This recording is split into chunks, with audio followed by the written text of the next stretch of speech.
In Hyderabad, we are starting the Metro Rail project soon. This is one of the world's biggest projects. We are covering in the beginning, in phase 1, 71 kilometers, 3 high density traffic corridors. These corridors we have selected on the basis of traffic and transportation studies, and then one unique feature of this project is that this is being done as a public-private partnership project, PPP project. No mass transit system of this magnitude in the world is done as a PPP project. This is the first of its kind in the world, such a huge project being done as a PPP project. That's one. Second thing, we are also doing this project as an integrated intermodal transportation system.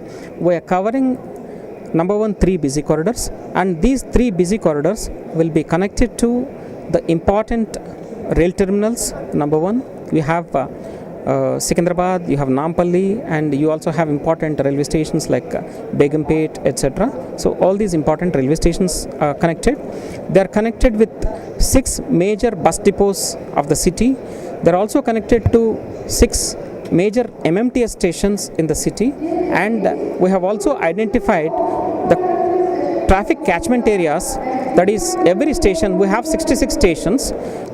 For these 66 stations, we have identified the catchment areas, how many colonies on the right side, left side, etc. they are to be covered, and how many business areas are there, how to cover this.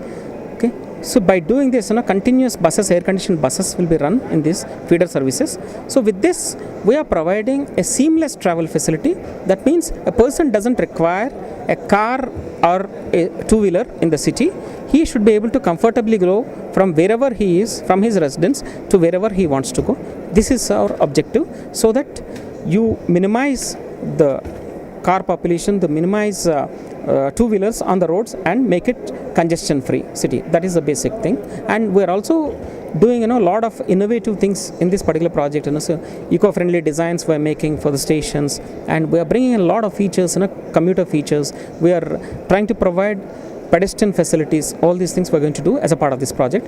In fact, it is an attempt at urban rejuvenation. It's an attempt at urban renewal as a part of this project. Hyderabad will totally make a globally competitive international city.